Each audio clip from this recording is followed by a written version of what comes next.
वर्णिवेश रमणीय दर्शनम मंदहासरुचिराननाम्बुजं पूजितं सुरनरोत्तमैर्मुदा धर्मनन्दनमहं विचिन्तये। असतो मा षड्गमय तमसो मा ज्योतिर्गमय मृत्युर्मा अमृतं गमय। ओम शांति शांति शांति।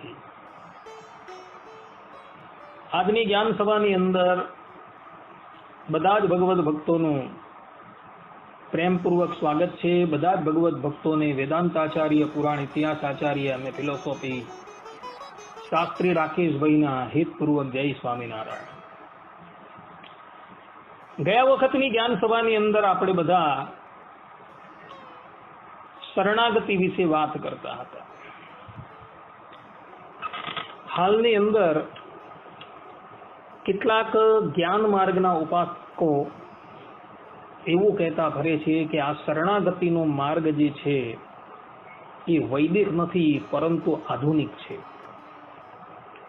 પરંતુ એ દુર્બુદ્ધિઓને, અજ્ઞાનીઓને કહેવાનું કે ભાઈ આ શરણાગતિનો માર્ગ જે છે ને એ વૈદિક પણ છે, પૌરાણિક પણ છે અને આગમ શાસ્ત્ર પ્રોક્ત પણ છે। જેમ કે શ્વેતાશ્વેતર ઉપનિષદ જે અથર્વવેદનો ઉપનિષદ છે એ ઉપનિષદની અંદર સ્પષ્ટ રૂપે ભગવતી શ્રુતિ પોતે કહે છે યો બ્રહ્માંડમ વિદધાતિ મુમુક્ષુર વૈ શરણમ અહમ પ્રપદ્યે। અહીં સ્પષ્ટ રીતે શરણમ અહમ પ્રપદ્યે આ વચન દ્વારા શરણાગતિનું પ્રતિપાદન કરવામાં આવેલું છે। તૈતરીય આરણ્યકની અંદર પણ આ જ વાત કહેવાય છે ન્યાસમેષામ તપસામ અતિરિક્ત માહુહુ। અહીં પણ ન્યાસ શબ્દ યોજીને શરણાગતિનું પ્રતિપાદન કરવામાં આવેલું છે।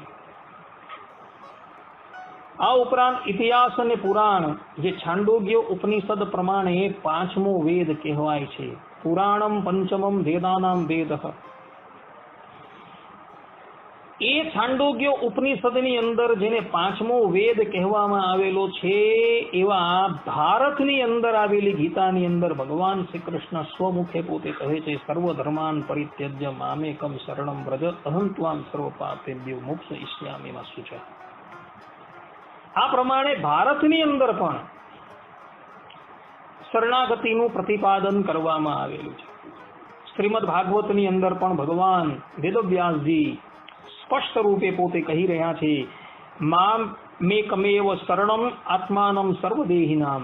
આ વચન દ્વારા ભગવાન વેદવ્યાસજી સ્પષ્ટ રૂપે શરણાગતિનું પ્રતિપાદન કરે છે।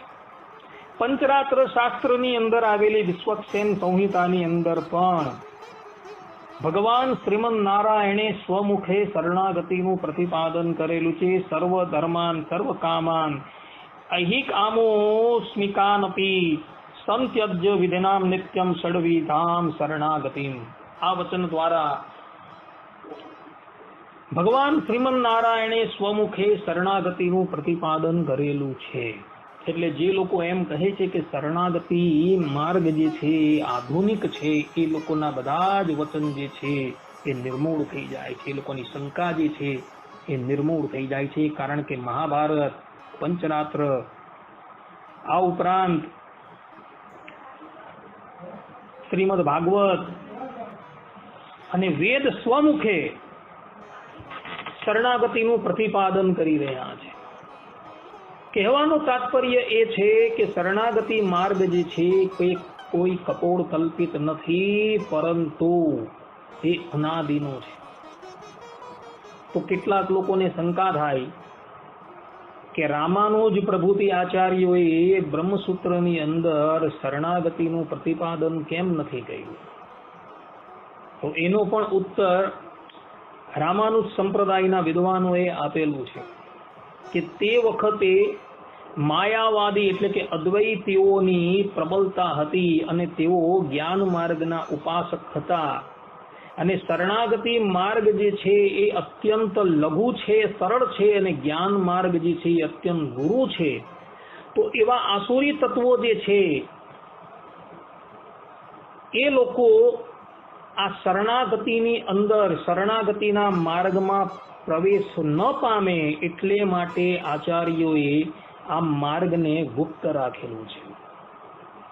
પરંતુ તમે જુઓ, રામાનુજાચાર્યએ બ્રહ્મસૂત્રને બાદ કરતા ગીતા ભાષ્યની અંદર, શરણાગતિ ગદ્યની અંદર, ત્રિરંગ ગદ્યની અંદર, વૈકુંઠ ગદ્યની અંદર શરણાગતિનું પ્રતિપાદન કરેલું છે. આચાર્ય વલ્ભાચાર્યજીએ, નિમ્બાર્કાચાર્યજીએ, મધ્વાચાર્યજીએ, ભગવાન સ્વામિનારાયણે, રામાનંદ આચાર્ય બધાએ જ પછી શરણાગતિનું પ્રતિપાદન કરેલું છે અને મુમુક્ષુઓને કહ્યું છે કે સંસાર સાગર જો તમારે તરવો હોય તો સર્વ ધર્માન પરિત્યજ્ય. આ જે શ્લોક જે છે, જે ભગવાને શ્રીમુખે કહ્યું છે, તથા શક્રુદેવ પ્રપન્ના સ્મી, આ જે શ્લોક જે કહેવામાં આવેલો છે, શક્રુદેવ પ્રપન્નાય તવાસ્મી ઇતિ યાચતે, આ જે રામાયણની અંદર યુદ્ધકાંડની અંદર જે શ્લોક કહેવાયો છે, એ શ્લોક ભગવાને શ્રીમુખે કહ્યો છે. અને એ જે શરણાગતિ જે છે એ જ આ સંસાર સાગરને તરવા માટેનો અતિશય સુગમ માર્ગ છે.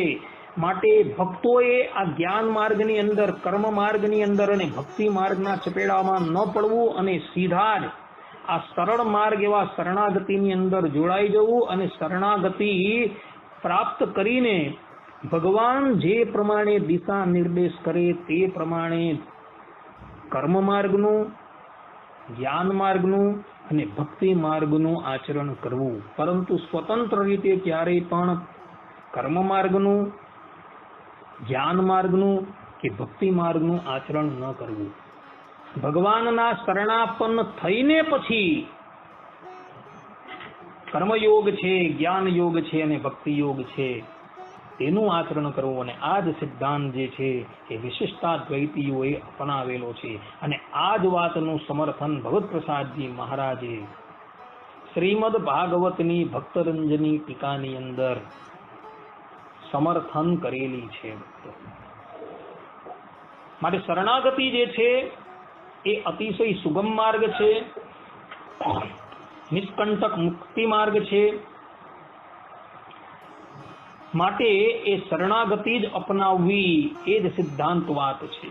બીજા બધા જે ગુરુ માર્ગો જે છે કે જે માર્ગો કેવલ પોતાના આશ્રય પર જ અવલંબિત છે, ભગવાનના આશ્રય પર એ માર્ગો અવલંબિત નથી, એ માર્ગની અંદર ક્યારેય પણ ન જોડાવું. ભગવાનના શરણમાં જઈને કર્મ માર્ગ જે છે, જ્ઞાન માર્ગ જે છે અને ભક્તિ માર્ગ જે છે તેનું આચરણ કરવું. પરંતુ ક્યારેય પણ ભગવાનની શરણાગતિ લીધા વગર આ માર્ગોનું આચરણ ક્યારેય પણ ન કરવું એ જ સિદ્ધાંત વાત છે. આ વાત ભક્તો ખાસ તમે ધ્યાન રાખજો. પ્રપત્તિ જે છે ને, પ્રપત્તિનો અર્થ જ થાય છે આશ્રય. ભગવાનને જ ઉપાયપણે વરવા તેને પ્રપત્તિ કહેવામાં આવે છે. જો બરાબર કસીને આ શબ્દને નિરૂપીએ તો તેનો અર્થ થાય છે કે પોતાના રક્ષણમાં કોઈ પણ ગતિને નહીં પામેલા એ વાત્સલ્યાદી ગુણસાગર પુરુષોત્તમની સન્નિધિમાં કરાતી આપ જ ઉપાયભૂત થાવ એવી જે પ્રાર્થના જે છે એ જ વસ્તુતાએ પ્રપત્તિ છે. આ પ્રપત્તિનો બીજો અર્થ પણ કરવામાં આવેલો છે. અગાઉ આપણે પ્રપત્તિનો એક અર્થ જોઈ ગયા હતા, આ બીજો અર્થ પણ કરવામાં આવેલો કે પોતાને અસમર્થ સમજીને સંસાર સાગર તરવા માટે કેવલ ને કેવલ ભગવાનની પ્રાર્થના કરવામાં આવે કે હે પ્રભુ આપ જ મારે માટે ઉપાયભૂત થાવ. એને પ્રપત્તિ કહેવામાં આવે છે, શરણાગતિ કહેવામાં આવે છે, આશ્રય કહેવામાં આવે છે, ન્યાસ કહેવામાં આવે છે અને બલ કહેવામાં આવે છે. આ વચન ભરત મુનિએ પણ સ્પષ્ટ રૂપે કહ્યું છે. ભરત મુનિ પોતાના ગ્રંથની અંદર સ્પષ્ટ રૂપે કહી રહ્યા છે કે અનન્ય સાધ્ય સ્વાભિષ્ટે મહાવિશ્વાસ પૂર્વકમ તદેકોપાય તાયાંચા પ્રપત્તિ શરણાગતિ. આ પ્રમાણે પ્રપત્તિની વ્યાખ્યા કરવામાં આવેલી છે કે હે પ્રભુ, તમે જ મારે માટે ઉપાયભૂત થાવ, એવી જે પ્રાર્થના કરવામાં આવે ને તેને જ વસ્તુતાએ પ્રપત્તિ કહેવામાં આવે છે. માટે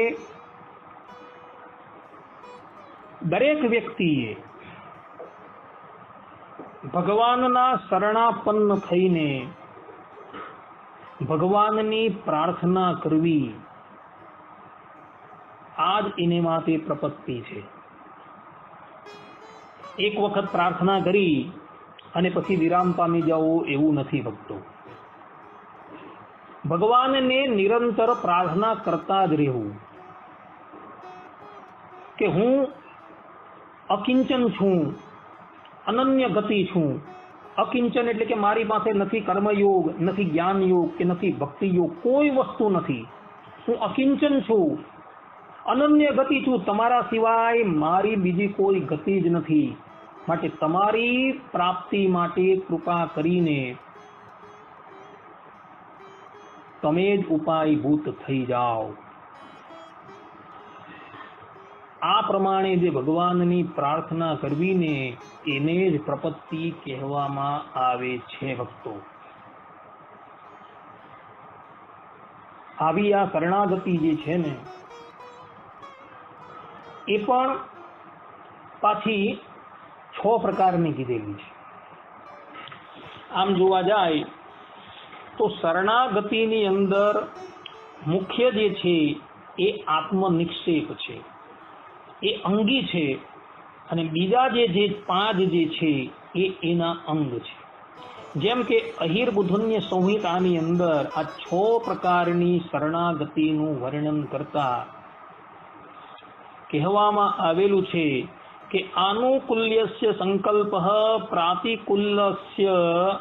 પ્રાતિકૂલ્યસ્ય વર્જનમ રક્ષિષ્યતિ ઇતિ વિશ્વાસો ગુપ્તત્વ વર્ણમ તથા આત્મનિક્ષેપ કાર્પણ્યે ષડવિધા શરણાગતિ ઇત્યાદિ. આ પ્રમાણે 6 પ્રકારની શરણાગતિ જે છે એ કહેવામાં આવેલી છે. આનો અર્થ છે કે ઉપાયપણે વરેલા ભગવાનની અનુવૃત્તિ પ્રમાણે વર્તવું એને આનુકૂલ્ય સંકલ્પ કહેવામાં આવે છે. શરણાગતિની અંદર જે આનુકૂલ્ય શબ્દ આવે છે ષડવિધ શરણાગતિની અંદર, એમાં આનુકૂલ્યનો અર્થ શું થાય? તો ભગવાનની આજ્ઞા પ્રમાણે જ સંકલ્પ કરવો, ભગવાનની આજ્ઞા પ્રમાણે જ વર્તવું, એને કહેવામાં આવે છે આનુકૂલ્ય સંકલ્પ. ત્યારબાદ પ્રાતિકૂલ્ય વર્જનમ. પ્રાતિકૂલ્ય વર્જનમ એટલે શું? કે ભગવાનની આજ્ઞાની વિરુદ્ધ ક્યારેય પણ વર્તવું નહીં. આને કહેવામાં આવે છે પ્રાતિકૂલ્ય વર્જનમ. 6 પ્રકારની શરણાગતિની અંદર આજે બીજું કહેવામાં આવે છે પ્રાતિકૂલ્ય વર્જનમ. ત્યારબાદ રક્ષિષ્યતિ ઇતિ વિશ્વાસો, કે ભગવાન મારું રક્ષણ કરશે જ એવો જે વિશ્વાસ હોય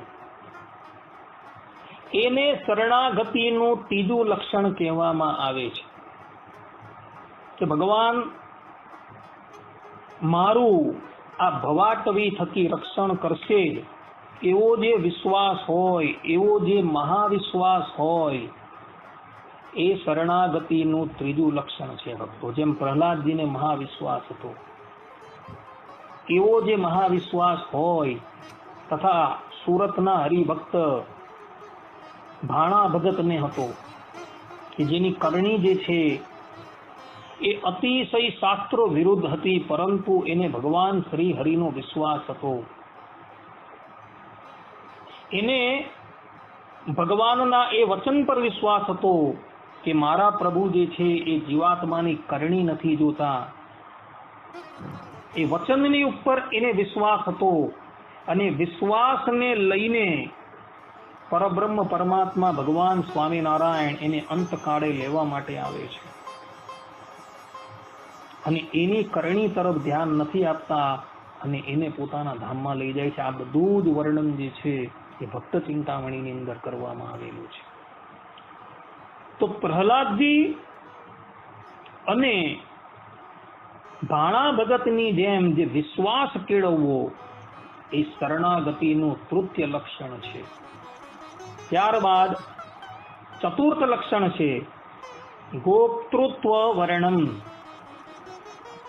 ગોપ્તૃત્વ વર્ણમ એટલે આપ જ ઉપાયભૂત થાવ એવી જે ભગવાનની નિરંતર પ્રાર્થના કરવીને એને કહેવામાં આવે છે ગોપ્તૃત્વ વર્ણમ.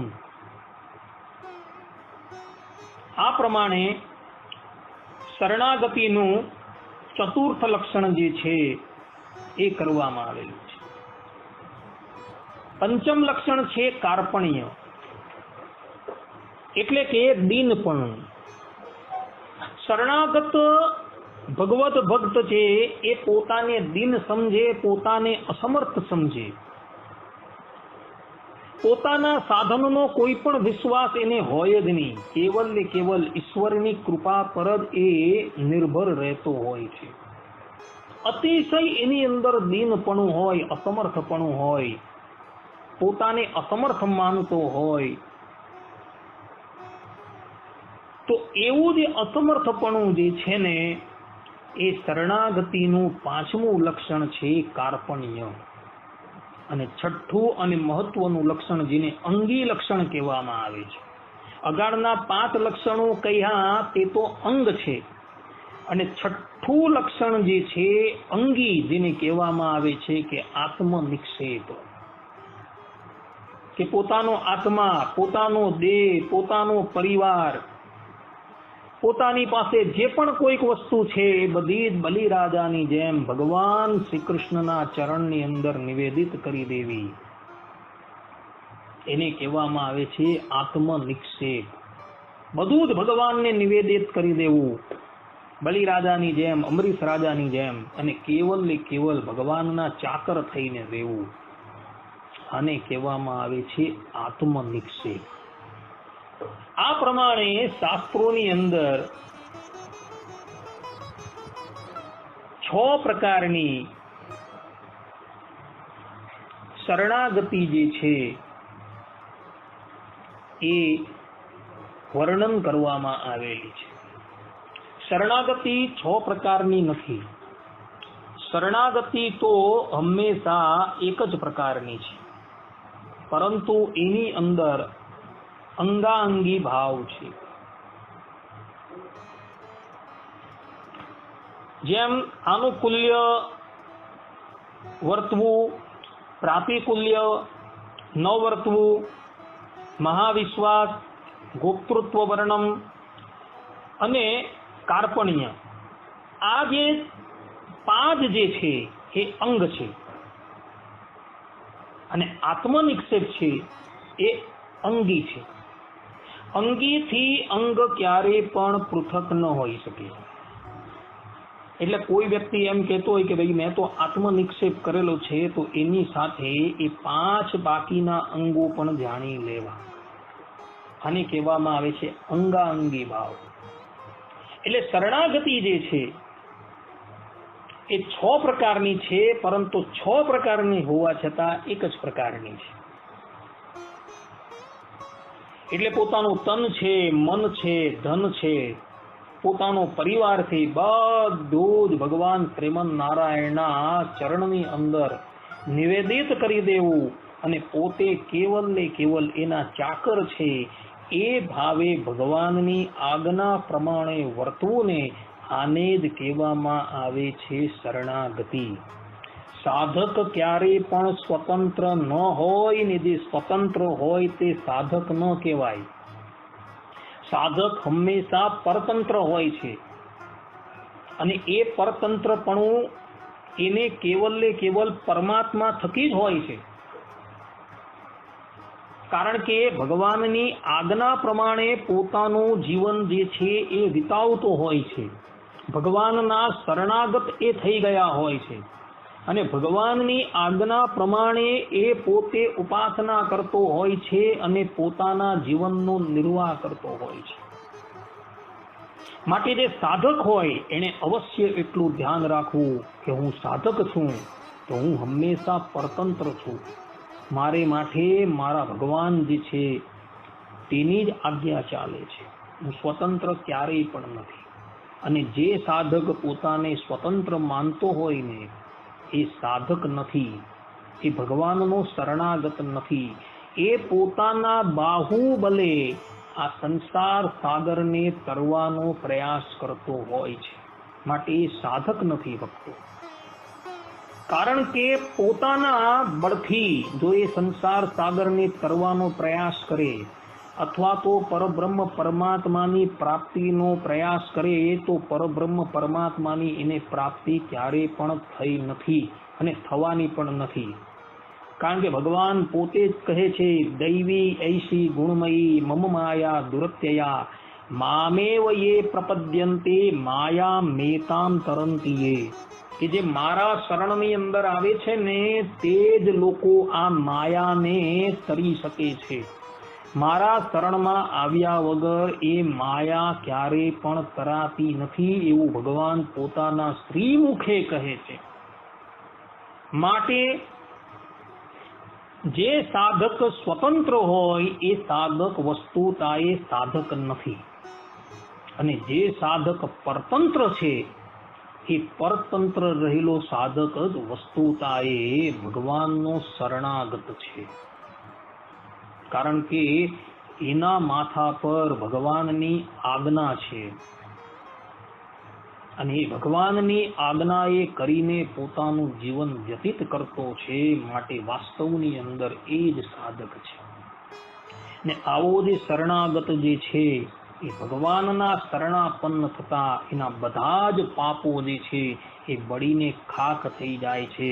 શ્રીમદ ભાગવતની અંદર એકાદશ સ્કંધની અંદર 5મા અધ્યાયની અંદર 42 અને 43મા શ્લોકની અંદર આ વાત લખેલી છે કે જે ભગવાનના શરણની અંદર જાય છે ને એના બધા જ ઋણો જે છે એ સમાપ્ત થઈ જાય છે. નથી તો એના માટે દેવ ઋણ રહેતું, પિતૃ ઋણ રહેતું કે નથી કોઈ ભૂતનું ઋણ રહેતું. છતાં પણ એણે ભગવાનની આજ્ઞા પ્રમાણે એ બધા ઋણો જે છે એ ચૂકવવાના હોય છે. એની અંદર કેવલ ને કેવલ ભગવદ આજ્ઞા હોય છે. પરંતુ એ ઋણથી એ તો મુક્ત થઈ ગયો છે. હવે પછીથી ભગવાનની આજ્ઞા પ્રમાણે પંચ યજ્ઞોનું અનુષ્ઠાન કરે, ઉપરાંત શ્રાદ્ધાદિક ક્રિયા કરે તો એ કેવલ ભગવાનની આજ્ઞા પ્રમાણે કરતો હોવાથી એ પણ એની ભક્તિ થઈ જાય છે. માટે શરણાગતે હંમેશા ભગવાનની આજ્ઞા પ્રમાણે જ વર્તવું. આ જ સિદ્ધાંત વાત છે ભક્તો. ભગવાનની આજ્ઞા વિરુદ્ધ ક્યારેય પણ વર્તવું નહીં ને ભગવાનની આજ્ઞા પ્રમાણે જે વર્તે છે એ જ વાસ્તવની અંદર સાધક છે. અને બીજા જે છે જે ભગવાનની આજ્ઞા પ્રમાણે નથી વર્તતા તે લોકો સાધક નથી પરંતુ સ્વતંત્ર છે. અને સ્વતંત્ર રીતે જે વર્તતો હોય તે ક્યારેય પણ માયાથી મુક્ત થતો નથી. આ સિદ્ધાંત વાત છે. આટલું કહીને મારી વાણીને હું વિરામ આપું છું. સર્વે સંતુ નિરામય, સર્વે સુખીનો ભવંતુ, સર્વે ભદ્રાણી પશ્યંતુ, માં કશ્ચિત દુઃખ ભાગ ભવેત. અસ્તુ. જય સ્વામિનારાયણ. હવે પછીના પ્રવચનની અંદર પણ આપણે શરણાગતિ પર જ વાત કરીશું. ત્યાં લગી બધા જ ભગવત ભક્તોને જય.